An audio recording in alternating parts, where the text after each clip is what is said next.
Nagmamakaawa ako sa kanya na ayusin namin yung problema namin. Pero binaliwala niya ako. 3 taon na kaming magkalibin at meron kaming anak. Minsan masaya kami at minsan na may hindi at puro away. Pero habang natagal kami, nag-iiba na yung ugali niya. Parehas kami nag-aaral, sabay kami ng schedule, lagi rin kaming sabay napasok. Kasi nga live-in kami. Kapag nasa school na kami at kapag kasama ko siya, ay napapansin kong palaging mainit ang ulo niya sa akin. Pero pag nasa bahay naman ay hindi na. Ako yung tipo ng babae na love language yung quality time at saka sweet akong asawa sa kanya. Kahit pa sa social media. Itong midterm exam namin ay nag-away kami dahil may hindi ako nagustuhan na ginawa ng classmate niya sa kanya. And then kinausap ko siya pag uwi pero ayaw niya akong kausapin. Ang ginawa kasi ng tropa niyang girl ay hinigit siya papalapit sa kanya, which is kitang-kita ko yung pangyayaring yon. Hanggang sa nag-away kami ng malala at dumating yung time na nagmakaawa ako sa kanya na ayusin namin yung problema namin. At binaliwala niya ako. Chinat ko si girl at ang sabi ko ilayuan niya yung kalibin partner ko kasi nakakasira siya ng pamilya. Sabi niya natulong lang daw siya sa ACADS ng live-in partner ko. Then ang sabi ko ay bakit niya hinila? Ang sabi niya hindi daw niya kasi marinig ang sinasabi kaya hinila niya. Sabi ko hala ate nakakasira ka ng pamilya para sa akin. O ba ako sa part ngayon or tama lang yung ginawa ko? After ilang days naging maayos kami ng asawa ko at sinabi kong layuan niya yung girl or else ay masisira ang pamilyang ginawa namin. Nilayuan naman niya si girl at after nun ay naging masaya na ulit kami. Pero ilang buwan pa lang yung nakakalipas ay nag-away na naman kami. Lagi kasing mainit ang ulo niya at tuwing nag-aaway kami ay natitiis niya ako. Pero gabi-gabi ko pa rin siyang nilalambing at ang lagi niyang ginagawa sa akin ay sinisigawan ako. Parang mag-iinat at itatama sa akin yung siko niya. Kaya ako naman ay siiyakin. Syempre nagmamakaawa pa rin ako na ayusin ang problema namin kasi nahihirapan ako sa ganung setup namin. Minsan pa ay nagiging cause ng away namin ang hindi ko paglilinis ng bahay. Naglilinis naman ako ng bahay pag nauwi ako galing school pero natutulog muna ako dahil sakitin ang ulo ko. At paggising ko saka lang ako maglilinis ng bahay. Nung minsan ay isang beses lang akong hindi nakapaglinis dahil masama yung pakiramdam ko sobra. At pag nadaing ako sa kanya, sasabihin niya sa akin palaging, wala ka nang ginagawa, may nasakit pa sa'yo. Pero ako tatahimik na lang kaya ginagawa ko, natutulog na lang ako. Yung anak namin ay lola's girl and daddy's girl siya. Dahil dun siya lumaki pero magkatabi lang yung bahay namin. At kagabi lang ay nag-away kami dahil sa ML. Naiyak kasi ang aming anak at ang gusto ay sa kanyang ama. Pag kinukuha ko naman ay ayaw naman sa akin ng anak ko. Ang ginawa ko ay pinasok ko yung anak ko at nag-iiyak siya sa loob ng bahay. Habang pinapakalma ko yung anak ko at nilalambing ko ay pumasok siya sa loob. At kung ano-ano na yung mga sinasabi. At nung kinukuha ko yung cellphone ay binato niya to sa akin. So nung nabasag ay tinadyakan ko siya pero pinagtatadyakan niya rin ako. Masyado siyang pikon na lalaki at palaban. Hindi siya natatakot na mawala ako kasi lagi niyang sinasabi na umuwi ka na sa inyo. At nung sinabi ko sa tatay ko yung nangyari, kinuusap kami pero wala pa rin namang nangyayari. Ano po ba yung dapat kong gawin, Mami Len? Magbigay naman po kayo ng payo. Letter sender,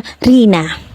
Kung nag-aaral kayo pareho, sino ang nagsusustain ng needs nyo? Hindi rin ba yung kalivin mo? Pero kung halimbawa naman ay parents nyo, bakit nakikipag-live-in ka pa sa ganyang klase ng lalaki? Well anyway, yung pag-aaway naman ninyo about dun sa girl, normal naman yun sa ating mga babae na magalit. Sino ba namang matutuwa nang may kakabig sa partner mo tapos ang reason ay hindi marinig yung sinasabi? Prema de puta ba siya at hindi niya po pwedeng isigaw? Pero kung pakiramdam mo hindi ka naman worth it, hayaan mo. May anak naman kayo at mas bigyan mo ng focus ang anak mo at ang pag-aaral mo. Huwag mong paikutin ang mundo mo sa kanya kasi may pinagkakaabalahan ka rin naman. At wag na wag kang magmamakaawa, yan ang dapat na hindi mo ginagawa. Masyado pa kayong isip bata, mag-focus kayo sa pag-aaral nyo. Nang worth it naman sa mga nagpapaaral sa inyo. Tatagan mo yung sarili mo at wag kang masyadong pabebe kasi pakiramdam ko sobrang rupok mo At eto naman yung real talk advice ng Mami Len mo. Alam mo be, masyado mong pinakikita sa lalaking niya na napakalaking kawalan niya. To the point na ganyan yung pinakikitang attitude nagmamakaawa ka pa. Minsan hindi rin maganda yung masyado tayong showy at selosa kasi ikinalalaki ng ulo ng ibang lalaki. Yung tipong bibigyan mo ng lakas ng loob na gawin sa'yo yung mga bagay na naaabuso ka. Kasi alam niya nakahinaan mo siya at malaking kawalan siya sa'yo. Tsaka sa tunay nakakasawa rin yung babaeng masyadong feminist or babaeng babae. Iyakin, takaw attention, magpapansin, pabebe. Nakakasawa yung ganyang babae. Napakahinang nila lang kumbaga. Sa mga pinapakita niya sa'yo ay wala siyang respeto tapos nananakit pa. Tapos nagagawa mo pang magmakaawa. Huwag mong ibigay ang lahat at baka maubos ka at kahit sa anak mo'y wala nang matira. Gusto magtira ng respeto sa sarili. Kasi hindi naman gold ang titi niyan.